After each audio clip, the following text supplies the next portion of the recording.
Subscribe to Avas today. Click on the bell icon for latest national and international buzzing news. Bharat के सबसे बड़े container port JNPT ने उरण में mangrove और ecology park की योजना शुरू की है। पहले चरण में इस प्रकल्प के लिए 5 करोड़ रुपयों का खर्चा अपेक्षित है। नॉर्थ कनेक्ट फाउंडेशन के बीएन कुमार और उनकी टीम ने मिनिस्टर नितिन गडकरी और महाराष्ट्र सरकार के यहाँ इस मुद्दे को बार बार उठाया था। श्री एकविराय प्रतिष्ठान के प्रमुख नंदकुमार पवार ने जेएनपीटी पर पिछले कई सालों में मैंग्रोव के उन्मूलन किया जाने का आरोप लगाया। नमस्कार मित्रहो, मी नंदकुमार पवार, श्री एकविराय प्रतिष्ठान। आपण हल्लीच ऐकलं असेल की जेएनपीटी अर्थात जवाहरलाल नेहरू पोर्ट ट्रस्ट यांनी एक घोषणा केलेली आहे मँग्रोव पार्क संदर्भातली। बेलपाडा येथे 5 कोटी रुपये खर्च करून मँग्रोव पार्क उभारण्याचा त्यांचा प्रस्ताव आहे। या अनुषंगाने मी माझं मनोगत व्यक्त करीत आहे की जेएनपीटी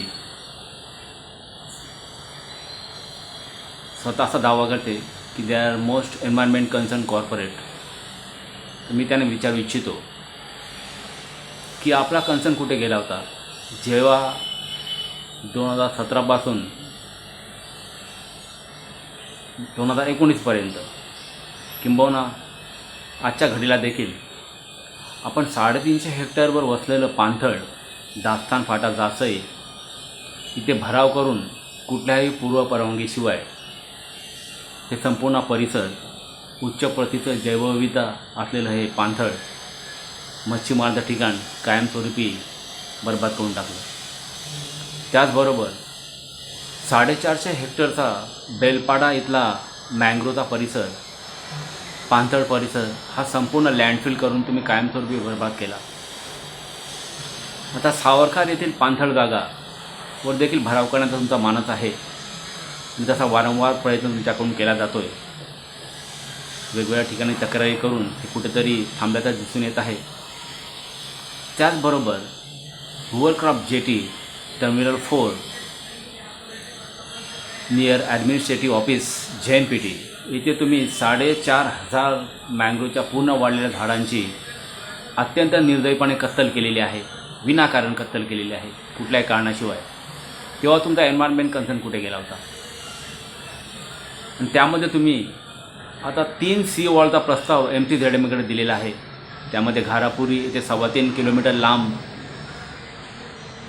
लँडिंग जेटी इथे काही मीटर लाँग, त्यानंतर पांजे इथे 270 metre sea wall you are propose to build up inside intertidal zone inside mangrove area inside buffer zone of mangrove which is completely wrong and misleading. किंबहुना या गोष्टीची गरजच नाही। एकंदरीत इथे सी वॉल बांधून हा संपूर्ण दोनागिरी नोड ज्यातलं भरतीचं पाणी डायव्हर्ट करायचं, थांबवायचं, ब्लॉक करायचं आणि हा संपूर्ण परिसर मँग्रोवचा परिसर खाड्या खोच्या सुकवायच्या आणि त्यावर भराव करून विकास साधायचा हा एकंदरीत मानस आहे जेएनपीटीचा असं दिसतोय। तो प्रस्ताव आपण त्वरित रद्द करावा, अन्यथा आम्हाला माननीय उच्च न्यायालयाचे दरवाजे ठोठावण्याशिवाय पर्याय राहणार नाही। किंबहुना त्याची आम्ही तयारी केलेली आहेच ऑलरेडी। दुसरी महत्त्वाची गोष्ट, या प्रकल्पाच्या जेएनपीटीच्या विस्तारीकरणाच्या अनुषंगाने आज तुम्ही हजारो हेक्टर मँग्रोव्ज, हजारो हेक्टर पाणथळीवर भराव करून खाड्या खोच्या आमच्या उदरनिर्वाहाचं साधन तुम्ही कायमस्वरूपी बरबाद करून तिथे प्रकल्प उभे करत आहात, ते अत्यंत चुकीचं आहे। मँग्रोव पार्कची संकल्पना तुमची काय आहे याची मला सध्या कल्पना नाही, पण मला वाटतं की तुम्हाला देर से क्यों न हो एक चांगलं पाऊल तुम्ही उचलताय, त्याबद्दल तुमचं आम्ही स्वागत करतो आहे।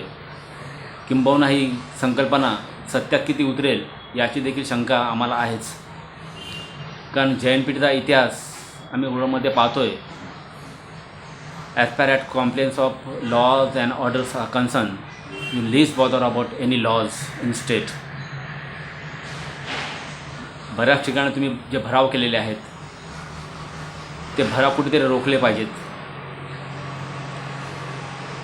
आणि हे अत्यंत दुर्दैवी आहे की आज उरण तालुक्यामधली 20 गावं पावसाच्या पाण्यात डुबायला लागली, भरतीचं पाणी आतमध्ये यायला लागलं. 2019पासून या गोष्टीला सुरुवात झाली. असं पूर्वी कधी होत नव्हतं. किंबहुना उरण तालुक्याला पुराचा कसलाही इतिहास नाही. 2005मध्ये जो महापूर आला होता तेव्हा देखील उरणमध्ये कुठल्याही प्रकारचा पुराचा फटका इथे बसलेला नव्हता. तर संपूर्ण MMR रिजन पाण्यामध्ये बुडालं होतं. असं असताना की गावाचा का बुडायला लागली हा सर्वात मोठा प्रश्न आहे. आणि यामध्ये सर्वात मोठा सिंहाचा वाटा JNPTचा आहे असं मला वाटतं आहे. तुम्ही विकासाच्या नावाखाली आता अनेक गावं विस्थापित केलेली आहेत. 4 गावामधले 1630 कुटुंब आज न्यायाच्या प्रतीक्षेमध्ये आहेत. त्यांचं योग्य पुनर्वसन करा. मच्छीमाराच्या आमच्या जागा आहेत, खाड्या कोच्या आहेत ज्या ब्लॉक केलेल्या आहेत त्या मोकळ्या करा. किंबहुना mangrove ecosystem is such a ecosystem which doesn't need any human intervention. निसर्गाला त्याच्या हवाले सोडून द्या. निसर्ग एवढा पॉवरफुल आहे, मँग्रोव्ह इकोसिस्टम एवढी पॉवरफुल आहे की ती स्वतः भरारी घेईल आणि फुलेल ते आपल्याला दिसेलच. या अनुषंगाने मला हे सांगायचं वाटतं आहे की तुम्ही जे पाणथळी भराव केलेले आहेत, तीव्र गाडलेले आहेत, त्यांना मोकळा श्वास घेऊ द्या. त्यांचा भराव तुम्ही काढून टाका. यापुढे कुठल्याही पाणथळीवर भराव करू नये. आणि या सर्व तीव्रांच्या जागा मँग्रोव्ह सेलकडे किंवा फॉरेस्ट डिपार्टमेंटकडे वर्गीकरण करावं. तेव्हा त्याला खऱ्या अर्थाने संरक्षण लाभेल कायमस्वरूपी असं मला वाटतं. याचा आपण गांभीर्याने विचार करावा. धन्यवाद. There has been an indiscriminate destruction of mangroves and wetlands in Uran area, about which we have been complaining for a long time. In fact, way back in December 2018, we had written to the then Ports Minister Nitin Gadkari, complaining about the destruction of mangroves, particularly by JNPT and NMSEZ. And in fact, JNPT, while implementing their work on container terminal number 4, have destroyed about 4,500 mangroves, which has been confirmed by the official reports. Not only that, the mangrove committee had penalized them for the destruction, and the forest department has even filed a case. Be that as it may, but of course we again moved the Konkan commissioner, then Konkan commissioner Jagdish Patil, complaining about this and suggesting that there should be a mangrove conservation park in Konkan area, and people like organizations like JNPT must be made to pay for it. He had taken the suggestion very seriously. In fact, our suggestion was also taken up by the mangrove committee in February 2019 rather, and considering that JNPT's name was mentioned, the committee then forwarded to the JNPT itself. Of late, we have learned that JNPT has finalized plans to set up an eco park and eco-cum mangrove park at Belpada, where there has been a lot of destruction of mangroves and apart from the wetland, and which is very tragic. So this is like JNPT on the one hand indulging in destruction, and while on the other trying to balance by this kind of an exercise. Mangrove park is of course welcome. Mangrove conservation is very important. If it serves the purpose of educating the people about the conservation of mangroves, is a welcome step. But at the same time, JNPT must immediately stop destruction of any further mangroves and compensate for the destruction it is already done.